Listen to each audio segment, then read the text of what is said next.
Hello, everyone. Welcome to this morning's talk. Today, we're talking all about boundaries.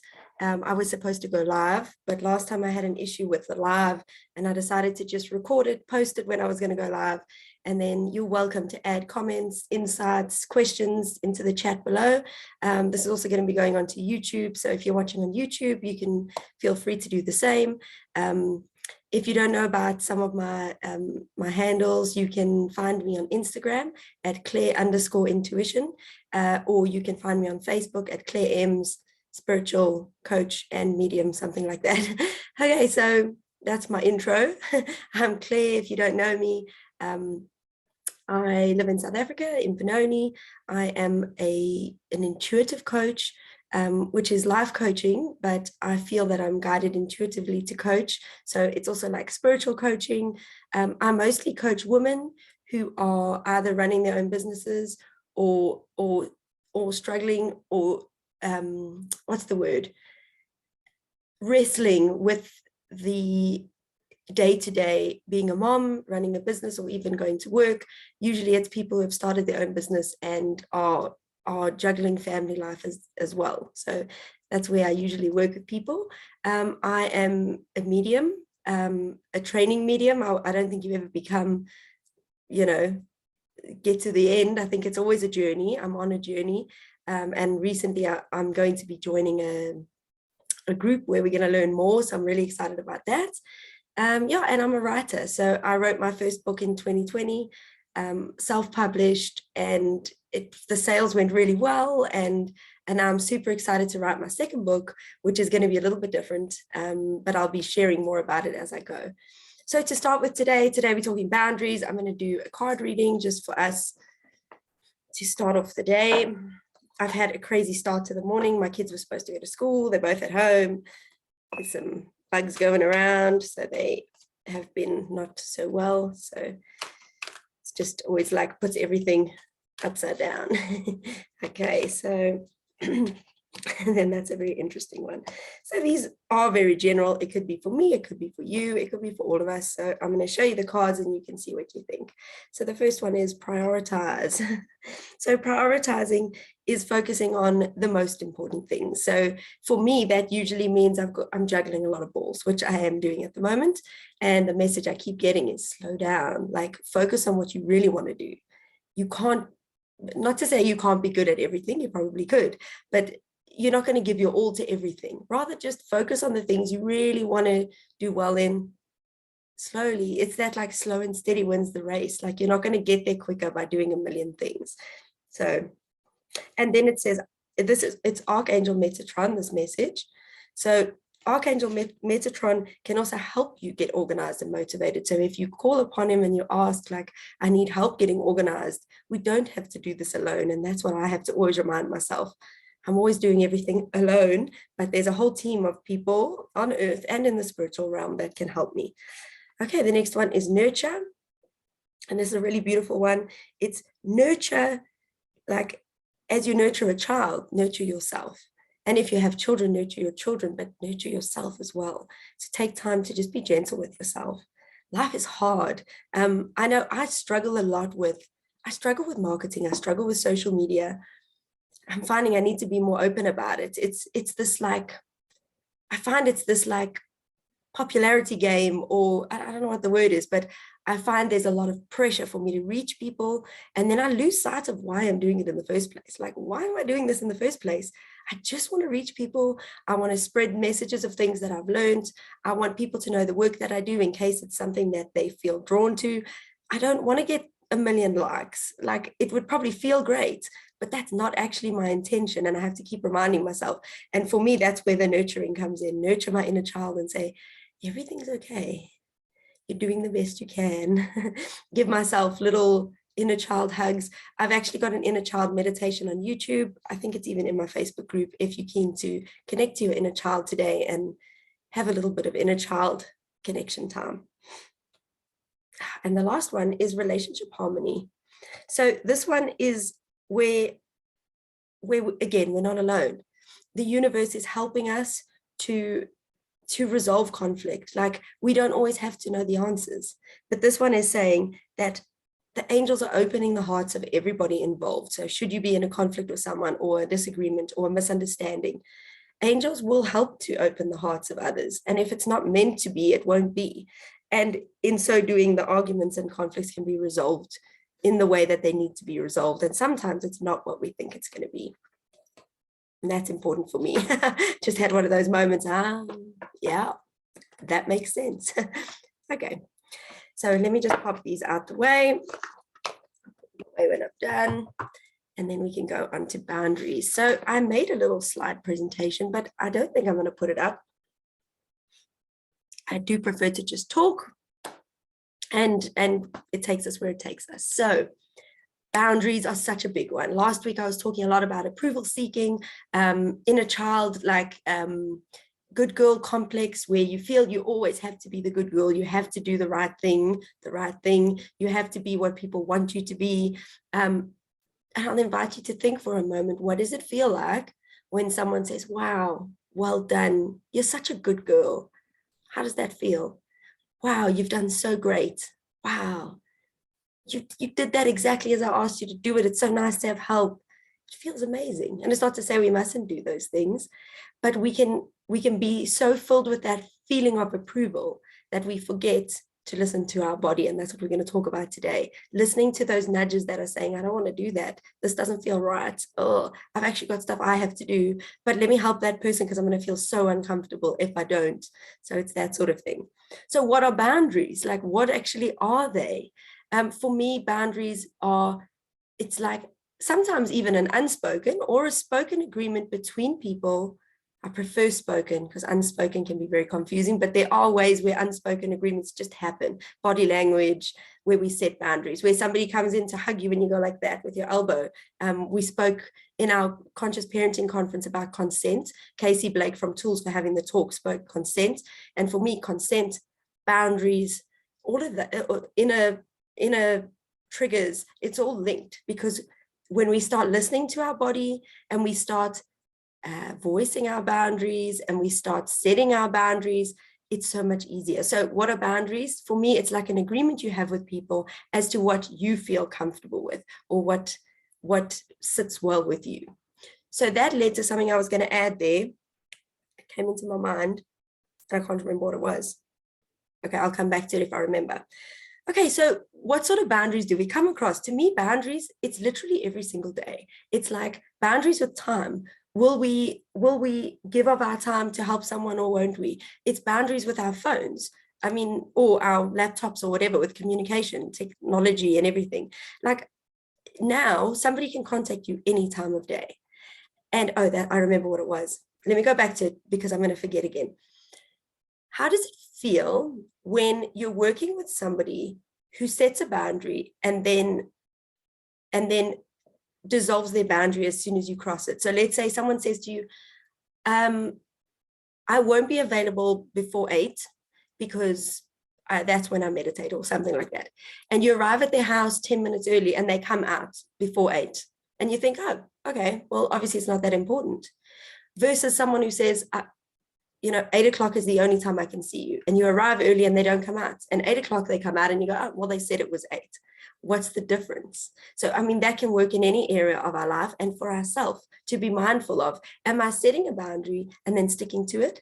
Or am I setting a boundary and then feeling uncomfortable and then changing the boundary? And then the next time someone doesn't actually respect the boundary, and then you think, now, why aren't they respecting my boundary? And this is common. I mean, all of us do this. Boundaries is, it's also no destination. You don't get to a point, well, I don't feel, you don't get to a point and go, I know how to set boundaries every single day of my life. It's a journey. And sometimes we're good at it and sometimes we're not, but it's figuring out, what works for us. So I'd said, like the WhatsApp thing, that's a big one, because people can WhatsApp you any time of day. You can look and see, oh, I have a 5-minute voice note. You're like, must listen to voice note. No, but I've got other things to do. And it's about deciding which one am I going to choose. And that's up to you. And boundaries, people can't tell you this is what boundaries should be. It's something that only you can navigate. So no one can say, only check your phone between 6 and 7. Like, well, that doesn't work for me. I've got to figure out what works for me. I like to check my phone throughout the day or whatever it is, but I need to learn to know when to reply and when not to, or whatever it is. Another big one is unsolicited advice. So you can tell me in the comments, those of you who are watching, how often do you get unsolicited advice? So the parents who are watching, I can almost like bet that you definitely did. Like the amount of unsolicited advice I got when I had my kids was just mind-blowing, but it was also like well-meaning. Nobody was like, I'm trying to like tell you what to do because I'm so mean. They like in themselves, they were going, I really know that this worked for me and I want everybody to know that this worked for me, or this is how it was done. But sometimes unsolicited advice doesn't feel good. And that comes back to, how do we know when to set a boundary, which we're going to get to still. I'm jumping, but we feel it in our body. Somebody gives you that advice and you go, and to say to them, look, I really, at the moment, I really don't need the advice.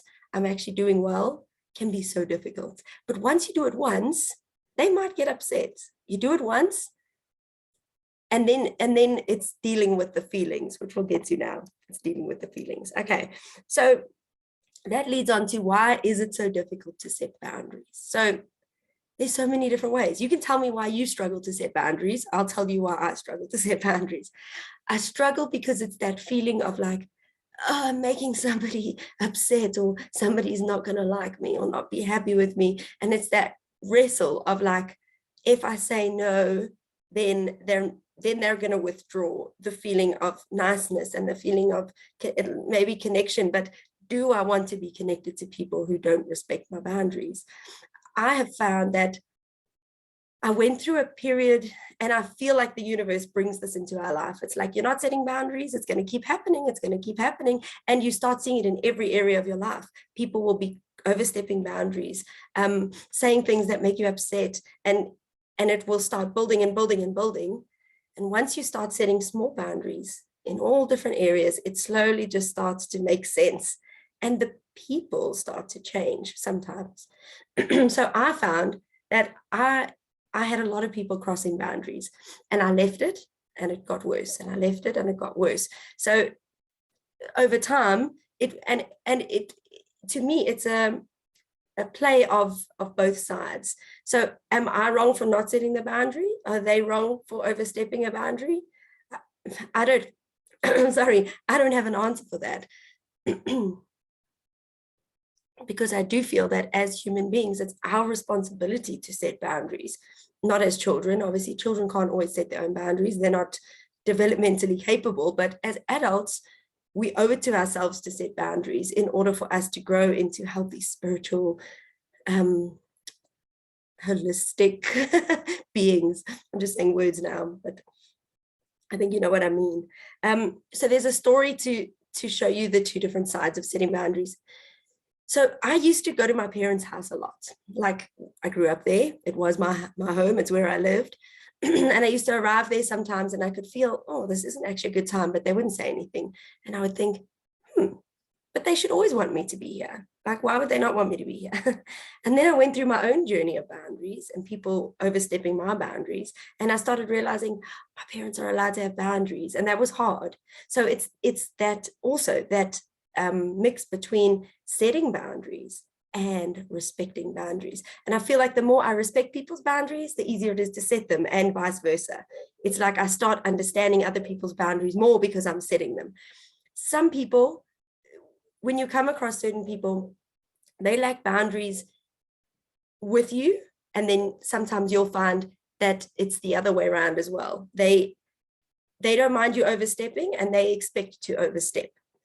So a few like red flags there. It's people who tell you things instantly, like you've just met them. I do this sometimes. So you've just met them and they tell you their life story, like, or you don't know someone that well, but they're sharing personal information with you that you feel, and you can feel it. Oh, I don't really think that I'm at that point yet with this person. And like I said, I do that. I get excited about things, and I meet people and I go, oh, maybe this will work. Maybe we can work together. And I can feel them like, whoa, overstepping a boundary. We don't know each other. But yeah, it's a journey. And then I have to go, oh, no, I'm overstepping a boundary. And sometimes I'll voice it. Sorry, I think I'm overstepping a boundary there. Let's get to know each other a little bit better, and then we can see where it goes. Okay. The other side of it, which is what I've been wrestling with this week, when we need to set a boundary and somebody's overstepped. So like this week, my daughter's glasses were taken from her at school and they were playing with them, but the kids there weren't being nasty or mean, or they were just, it's glasses, it's kids. We see glasses, we want to wear them. I think everybody's done that.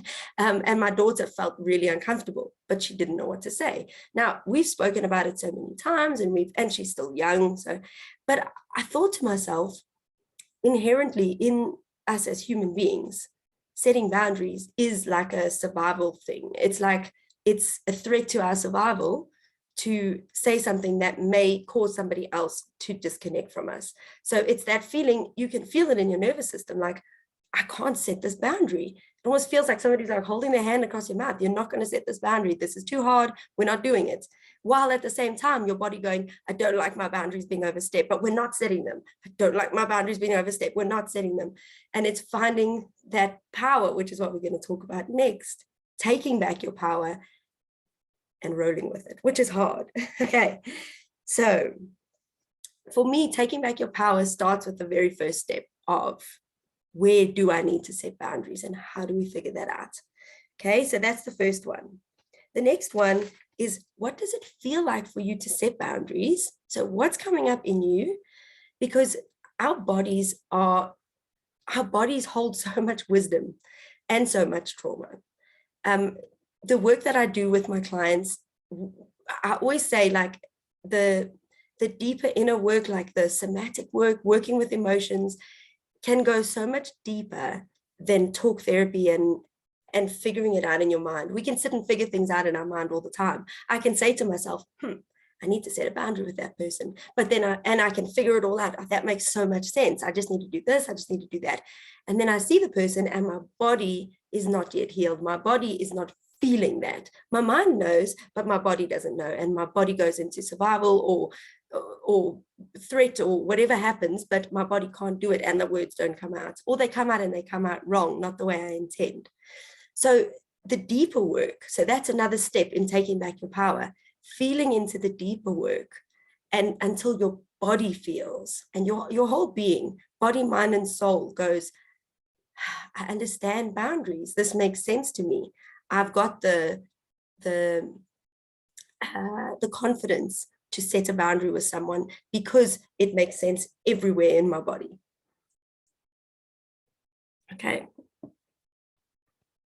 So one thing that comes up with boundaries as well with our kids, so this is when we take back our power, it's I said it just now, dealing with the rejection, the feeling of rejection when someone else sets a boundary. So to me, that's part of taking your power back, going, this isn't about me. This person's allowed to set a boundary. So an easy one that most people can relate to, when a child doesn't want to hug you or kiss you, what do you feel inside?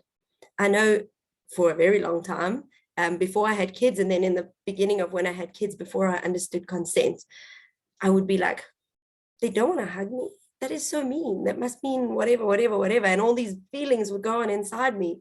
And it would become such an inner struggle of like, I need this kid to love me. Why don't you want to give me a hug? Please come and give me a hug. Oh, come on, just give me a hug. And I mean, obviously there I was overstepping. They had set a boundary.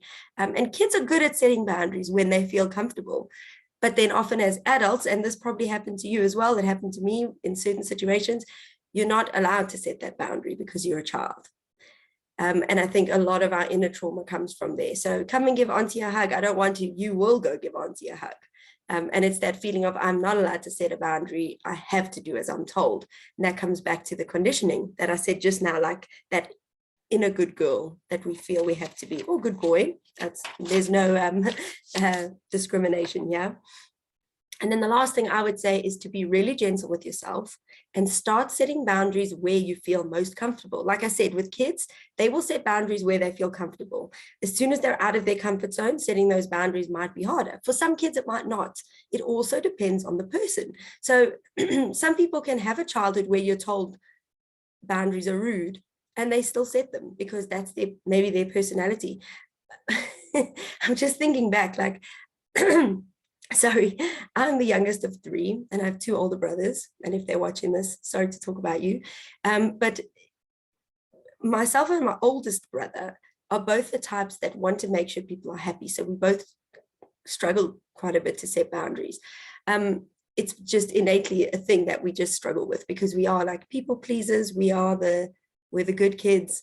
And the middle brother has, for me, he might say something different. So this is literally just my lens that I've seen the world through, that he could set boundaries super easily. So like someone would be like, can I play with you? And he'd be like, no, I don't feel like it. And he'll just walk off. And I'd be like, oh, he's so rude. But now I look back and I go, why do you have to play with someone you don't want to play with? If you don't want to, you don't have to. Like, there's also like kind ways of setting boundaries, but which I'm not saying he didn't do, but I'm saying, you know, there's so many facets to boundaries, which leads to the last thing I wanted to share before we finish off. The last thing I wanted to share when it comes to boundaries, and this is really just the tip of the iceberg. Like, yeah, obviously I'm doing like a half an hour, 45-minute talk. I'm not going to touch on everything, but this is some of the stuff that's come up for me this week. There are certain things we do that we think we're setting a boundary. So maybe you've heard of the term ghosting. You can tell me in the comments below. Ghosting, or sometimes gaslighting, and we don't even know we're doing it, where okay, I'll go with ghosting. Ghosting, where you feel like a friendship is not working anymore, or a relationship, or it happens in any sort of, you know, connection with somebody. You feel like it's not working anymore, but you don't have the confidence, or you don't have your body's not ready to set the boundary. So instead you ghost the person. I've been ghosted and it's horrible. Where you say nothing. So you stop all conversation, you stop all communication with them, and they have no idea why. And they can't figure it out. Like with me, I could not figure it out. It took years. And then I went through my own situation with somebody where I needed to set boundaries, and it was really hard, but I chose to set the boundary. I didn't do a good job of it. I know I didn't, but I chose to set the boundaries because I was so scared to ghost somebody, because I knew how hard that was. But it was just as hard to set the boundary, but I still felt better for having set the boundary. But hopefully the next time I set the boundary in a healthy way, and then it doesn't become a situation. So ghosting, not saying anything. So I would say to set healthy boundaries, we need to get to that point where we go, I know what boundaries are. I'm doing the inner work. I know people might be upset by my boundary, but this is important to me. Like I said, like this is there's so much we can dig into here, but this is the tip of the iceberg. I'm going to do a 2-minute little practice that you can do at home to start figuring out maybe where your boundaries are not being set. And that's another thing. You may not know that you're not setting a boundary. I've had this experience a few times as well. Until I started becoming more aware of it, I didn't know that I wasn't setting a boundary. It was like, this is what's expected of me. And my head was saying, you're not allowed to set a boundary there. That's not okay. So the first thing we can look at is the feeling of resentment. It's one tool. The feeling of resentment that comes up in us. So using the feeling of resentment, it can be other feelings as well, but in terms of boundaries, resentment is a big one, and anger, but let's stick with resentment. So I'll invite you to close your eyes. Take a nice inhale. You can bring your hands to your heart if it's comfortable. You don't have to. And allow yourself to think of the last time you felt resentful towards someone or a group of people.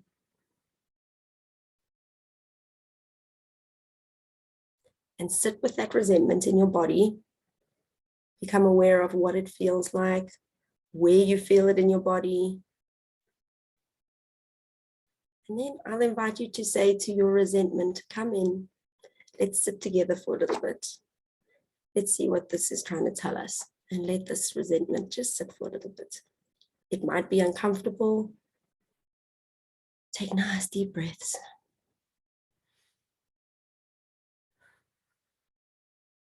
You can do it. You can sit with this resentment. It's there to teach you something.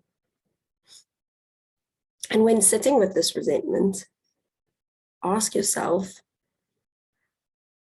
where am I not valuing myself? Or where am I not setting a boundary? Or where am I not listening to my body? And give yourself a moment to see what your body tells you.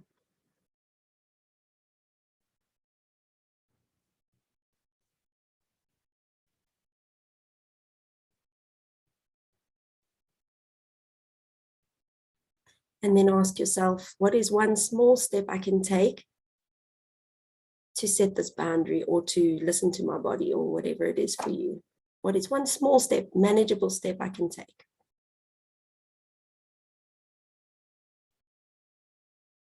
When you're ready, you can open your eyes. If you'd like to, you can share with us in the comments what your body was trying to tell you. I'll tell you what mine was saying. So mine was saying, stop trying to do everything yourself. So this comes up for me a lot. I take on a lot and then I do a lot. And this is in all areas of my life, family, work, friendships. I can do it. I can do it. I can do it. I can do it. And then I build resentment towards people because they're not doing it. But you know, how do they know that they need to do stuff? They don't know. It's not for them to do. It's for me to set the boundary. No one asked me to do all the things I'm doing. So that's one really small tool you can use if you want to become more aware of where you need to set boundaries. And even in the moment when you start feeling resentment, say, why am I feeling resentment? What is this leading me to? What is this lesson? What is it trying to teach me? Sorry, not lesson. What lesson is it trying to teach me? Okay, then to end off with, I mean, when I do these talks, my first intention is to spread the word. I'm not like, trying to preach here, sorry. Spread the message of the work that I do. So the stuff that I enjoy, I love talking about this stuff, as you can probably tell. And when I talk about it, it's all over the place. It's just how I am. My brain doesn't work like super methodically, and I don't like it working that way. So that's how I work. But I like spreading awareness about the work that I do. And then also I like to show people that I'm here if you need support. As I said before, I struggle with marketing, and I'm going to be open and honest about it. I even hate saying that. It feels like a failure. Like, well, why can't you market, Claire? You've been doing this long enough. You should know how to do it. I really struggle with it. I don't know if it's like a sensitive soul, an empath thing. It's just not, it's a horrible feeling for me. And yet I really want to work with people. And then I get into my head and it becomes this approval addiction thing that we spoke about earlier. I need to reach the people. I need to make sure people acknowledge what I do. And then I have to stop and say, why am I doing this work? I'm doing this work to provide a service to people who are looking for it. So what is that service? So I do provide coaching. I do intuitive readings. I'm not doing mediumship readings at the moment because I'm on a journey there. And my book is for sale on my website. So it's individual coaching, intuitive readings, not mediumship at the moment, but normally, and my book. And then an announcement is that I'm opening the doors for, let me just find it. Well, that doesn't help because that's the wrong thing. I hope you can see that. I hope the right thing is on the screen. The doors are now open again for Spiritually Empowered, for the Spiritually Empowered program. They'll be open until the 8th of August.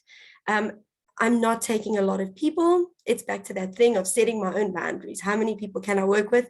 And realistically, probably only 3. But the thing with Spiritually Empowered is that although it's a 12-week coaching program, it's not really a 12-week coaching program. It's like a bespoke program. I never knew what bespoke meant, but I do now. Only a few years ago, someone was like, I do bespoke cakes. And I'm like, that sounds weird. I don't want a bespoke cake. I just want a chocolate cake. But it's, made to order. So my coaching is bespoke. So it means you choose what suits, like what is relevant to you. So there's 3 parts to the program. The first one is the content bank. So for the last 4 years or so, I've been creating content for different things that I was doing. And then I brought everything together in Spiritually Empowered. And all that content has come together from my early days in reparenting to the Break Free Sisterhood, and now the Spiritually Empowered program. So the content I make almost every week and add to the bunch. It then involves group coaching for 6 months. So the group coaching is ongoing. and then you choose which 6 you want to attend. And then the individual coaching, it's been really nice to see how everybody chooses to do the individual coaching. It's a really beautiful process to work with somebody and see the progress that they make. That's why I say people can only book a minimum of 8 to 10 sessions with me. Otherwise, one coaching session, it's great. One coaching session is nice, but it doesn't always unpeel the layers to dig in deeper and really get to the progress that can be made. And it's you, it's not me. So I'm the space holder. You're the one doing the work, but I'm there to guide you, to support you, to hold space for you, and sorry, to what's that word? It's not validate, yes. What's the word? Give you accountability. Like, I've got to do this, because we say we're going to do the inner work, but we don't do it on our own. And when we have somebody holding us accountable in a very kind way, not like rah, rah, rah, we know I've got the session, I need to do the work. So I have some people coming weekly, some people every second week, and some people only once a month, and that all works. And if you only want one part of this program, that works too. So let me quickly show you it's going to jump to random other stuff, but this is the content so far. I hope that disappears. No, that's the wrong thing. Sorry. This is the content so far. I'm going to click on it again. And I'm not going to edit this video. I'm sorry for my up and down. Yeah. Now you can see all my things that I make. This is the content so far that is in the content bank. So this is to show you the sort of stuff that we do, setting intentions. It includes videos, meditations, workbooks to work through, connecting with support and guidance from spirit, authentic voice, releasing and letting go, authentic movement, full body yes, the sister wound. So that's, conflict with women throughout your life, connecting to a higher power, inner child journey, beliefs about emotions, exploring soul purpose, I choose me, how to use angel cards, beliefs about birth, reparenting and finding healing, money mindset and abundance, limiting beliefs, exploring triggers, 3-day reparenting challenge. So those are some things that have been put together in the content bank, and it will continue to be added to as I go. But it's a really beautiful opportunity, that part of it, for you to explore your inner self, for you to figure out what works for you. There's tools, there's meditations, there's things to help you on your journey. And when I do stuff like that, it ends up changing, because it's like, oh, this works, this doesn't work, I'm going to change it this way, change it that way. But we don't do that unless we open our minds up to, or open our hearts up to more possibilities and more opportunities. So the Spiritually Empowered program is open.